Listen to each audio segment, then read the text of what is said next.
sim, vamos de entrevista no Jornal da Rede Alesp. A gente conversa agora com o médico cardiologista Hélio Castelo. Ele nos fala aí sobre a relação hipertensão e coronavírus. Bom dia, doutor. Seja bem-vindo ao Jornal da Rede Alesp. Bom dia, é um prazer estar aqui com vocês. Doutor, por que as pessoas que têm pressão alta estão no grupo de risco da Covid? Bom, a hipertensão arterial, ela é uma doença crônica e uma doença sem cura, uma doença de controle. E a gente sabe que o hipertenso, ele tem já um certo grau de inflamação no corpo dele, nos vasos. Além disso, ele tem maior risco de desenvolver insuficiência cardíaca, insuficiência renal, tem uma relação muito grande com cardiopatias, com diabetes e com obesidade. Então, como é um paciente com uma doença sistêmica de alto risco, além disso, alguns medicamentos que se usa para hipertensão utilizam o mesmo caminho, vamos dizer assim, do coronavírus para entrar na célula, isso faz com que o coronavírus, que é um agente viral que causa também inflamação no corpo, que pode prejudicar e agredir os vasos e o coração, somado à hipertensão, aumenta o risco do doente. Agora, doutor, importante para que as pessoas que são hipertensas e fazem controle frequente, o risco de o risco de contaminação a gente já sabe que é igual. O risco de complicações, ele é maior, ele chega perto de chegar fora do grupo de risco, porque a pessoa às vezes tem a pressão alta totalmente controlada através de medicação. Fica mais fácil a situação desse tipo de paciente? Obviamente que os pacientes que possuem uma doença crônica, dentre elas a hipertensão, isso funciona também para o diabético, isso funciona para o paciente que tem outra doença crônica qualquer, uma anemia crônica, etc.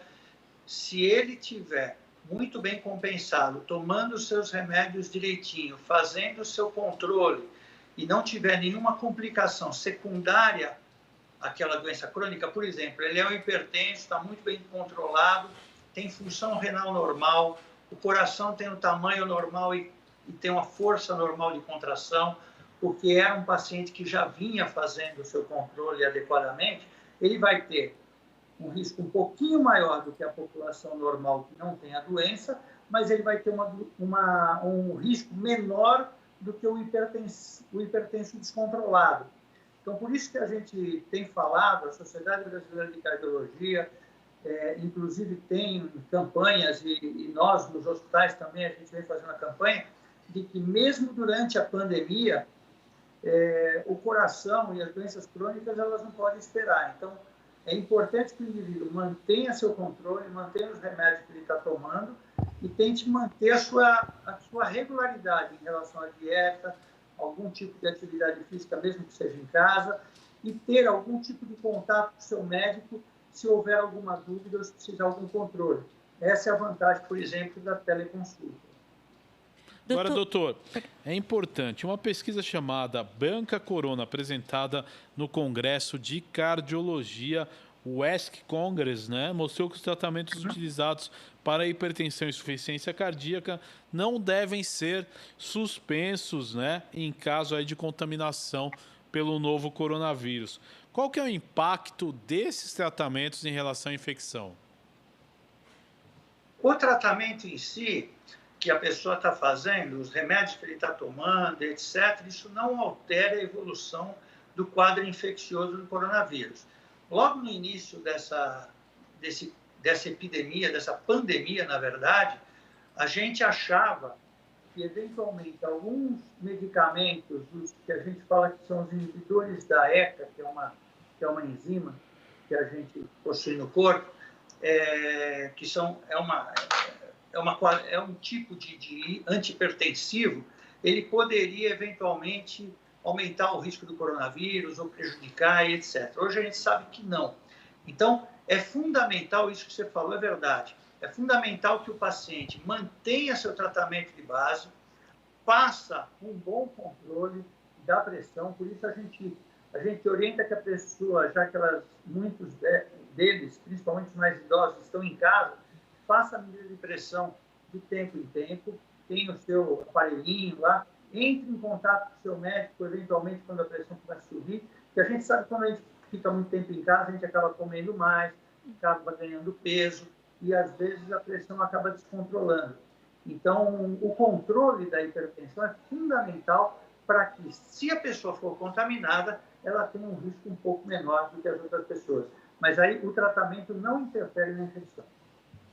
Doutor, a gente vem notando aí desde o início da pandemia, na verdade, a comunidade médica está aprendendo a cada dia com o coronavírus, porque realmente foi algo que surgiu com variações e com um potencial aí de contágio gigantesco. A gente percebeu, no início, as pessoas falavam muito do grupo de risco, né? Das pessoas que estavam dentro do grupo de risco, que elas tinham um grau de exposição aí ao vírus maior. Só que, ao longo das semanas, a gente percebeu que muitas pessoas que vieram a óbito, elas não estavam nesse grupo de risco, mas tinham um fator em comum, algumas delas, que era a obesidade. Eu queria que o senhor falasse um pouquinho sobre essa questão da obesidade de uma maneira orgânica. Como é que o indivíduo obeso tem... Quais são os problemas que o indivíduo obeso pode ter e que podem levar a um óbito com relação à Covid? Essa tua pergunta é muito interessante. E você falou uma coisa que é muito verdade. É uma doença nova. Essa doença não tem nem ano, tem aí 9, 10 meses. Aqui no Brasil até menos tempo. E nós estamos aprendendo durante o tratamento, durante a pandemia. Então, uma coisa que a gente faz agora, daqui a pouco a gente muda o tratamento, etc. E o que a gente tem percebido é que, ao longo do tempo, a mortalidade dessa doença vem diminuindo. Os casos não diminuíram, tem casos uma quantidade muito grande, diminuiu um pouco agora, mas a mortalidade, a gente passou a aprender um pouco a lidar com a doença e ver o que é melhor fazer com ela e o que realmente não tem resultado. Em relação à obesidade, foi também uma experiência, vamos dizer assim, surpreendente para nós.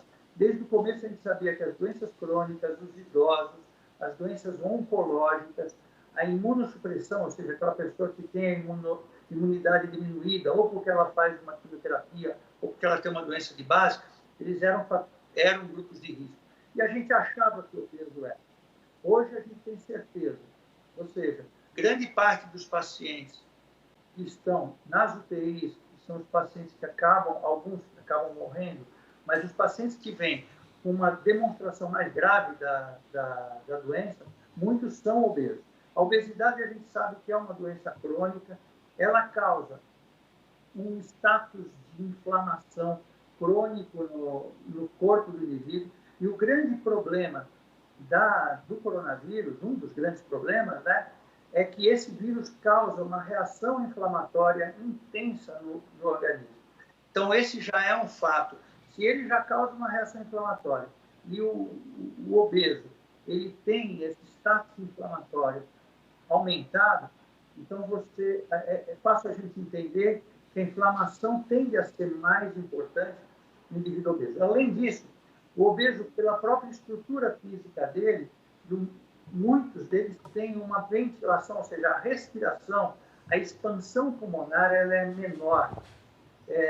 Pela própria obesidade, pela própria estrutura física. Então, fica, às vezes, mesmo para outras doenças, a gente ventilar melhor um obeso do que um indivíduo mais magro. Então, se essa doença já é uma doença que afeta mais os pulmões, a gente vai ter uma dificuldade maior de expandir. Além disso, o obeso ele tem maior risco, ele é um fator de risco importante para doenças crônicas, que são diabetes, a hipertensão, a cardiopatia. Eles têm maior chance de formar trombos e tromboses, e essa doença também causa inflamação nos vasos, e uma das causas mortes muitas vezes é a trombose. Então, você vê que muitas coisas em que a obesidade é um fator de risco por uma doença, por uma complicação crônica, o coronavírus acaba afetando, piorando aquele risco do obeso. Então, por isso, a gente acredita que a obesidade seja um dos fatores de risco mais prevalentes para os casos que evoluem mal nessa doença. Doutor, a gente vem observando também recentemente o pós-Covid, né? Muitas pessoas têm relatado, se recuperam da Covid e têm relatado alguns problemas aí a médio prazo, né? Não dá nem para falar em longo prazo, mas a médio prazo tem relatado alguns problemas pós-Covid. Eu queria saber se o senhor vem observando que, por exemplo, as pessoas podem ter um problema de desencadear alterações da pressão também com relação à Covid e outros problemas que o senhor queira destacar aí que o senhor vem observando no consultório de pacientes pós-Covid. Sempre que a gente tem um quadro infeccioso, né, viral ou bacteriano, mas muitas vezes viral, ele tem uma tendência, essa infecção viral, ela aumenta o risco de descompensar uma condição crônica que a pessoa já tenha. Às vezes essa condição crônica está adormecida. Então, por exemplo, vamos dizer que eu seja um hipertenso, mas eu não sei que eu sou hipertenso, ou eu sou um hipertenso muito leve. Quando eu pego uma infecção, que pode ser Covid, pode ser uma influenza, pode ser uma pneumonia, infecção urinária grave, enfim, qualquer coisa assim, essa condição infecciosa, pela inflamação que acontece no meu corpo e pelo desequilíbrio que ocorre no teu corpo, ele pode fazer aflorar aquela condição crônica que eu tenho, por exemplo, a minha hipertensão, e ela pode piorar ou pode, como a gente chama, desencadear. Mas a gente sabe que o indivíduo já tem a propensão à hipertensão já a nível crônico. Então, por isso que há muitos anos a gente já vem sistematicamente orientando os nossos pacientes, os idosos e aqueles que têm doenças crônicas, a se vacinarem contra influenza, contra H1N1, contra pneumonia, para evitar uma doença infecciosa que pode piorar o status da doença que ele tem. Então, esse é um dos motivos pelo qual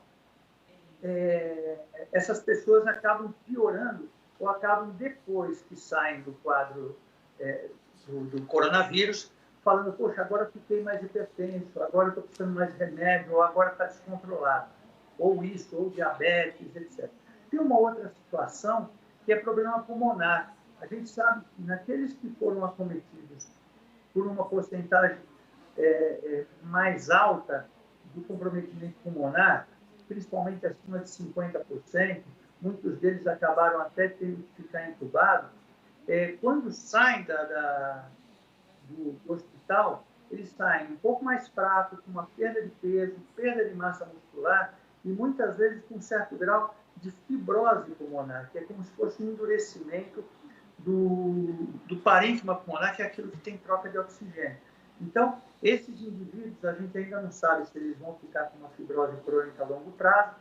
Muitos revertem, a gente tem conseguido reverter, mas é fundamental que a pessoa faça um plano de reabilitação e fisioterapia.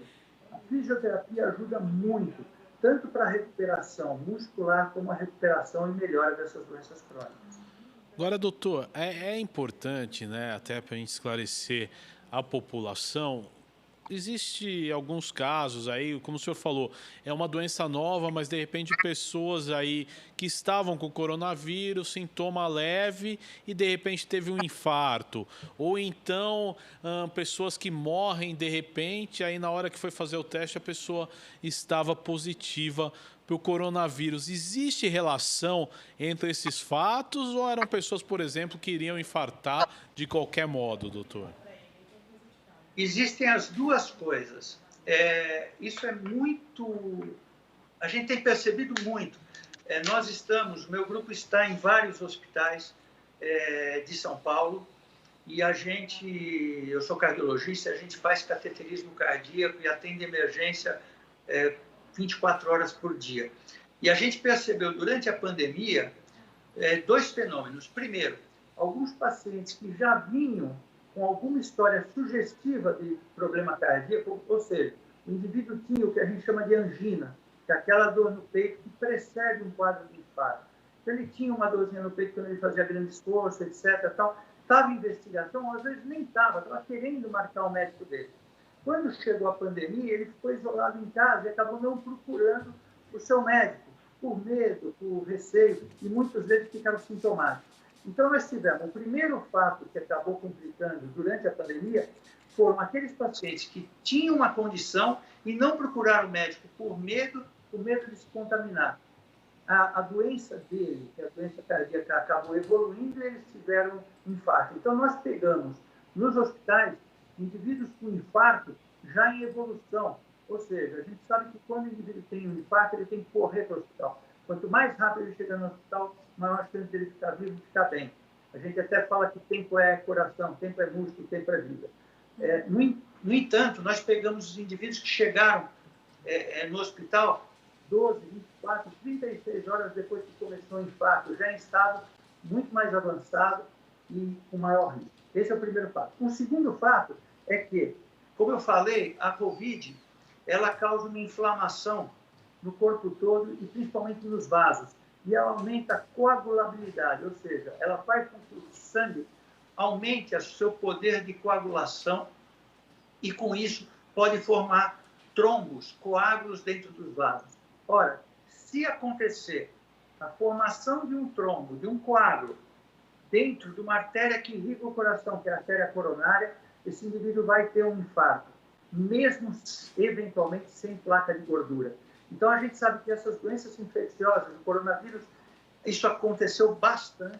Nós tivemos vários indivíduos, jovens até, 30 e pouco, 40 anos, que não tinham nenhum quadro cardíaco prévio e chegaram no hospital com o quadro infeccioso e desencadeando um infarto. Infelizmente, alguns morreram e outros nós conseguimos desentupir a tempo, etc. Mas a gente viu que eles não tinham muita placa de gordura, não tinha muita gordura no vaso, e sim só coágulo. Então, tem as duas coisas. Uma é a doença que não estava sendo bem tratada por medo da pandemia, e o paciente não procurou o médico, e tem o outro fato, que é a própria Covid aumentando o risco de infarto. Sim, isso é verdade. Não só infarto, mas AVC também. Tá certo. Ô, doutor, eu quero agradecer a sua participação no Jornal da Rede Alesp desta quarta-feira, sempre esclarecendo aí a população, né, dessa Covid-19 aí, que tanto, né, cada dia descobrimos aí mais coisas em relação a isso. Eu que agradeço a oportunidade e se alguém tiver alguma dúvida, pode procurar a gente. Em redes sociais tem o Hélio Castelo, Castelo com 2 L's, no Instagram. Pode mandar pergunta que eu respondo a hora que quiser. A informação é a melhor forma de prevenção. Parabéns pelo programa.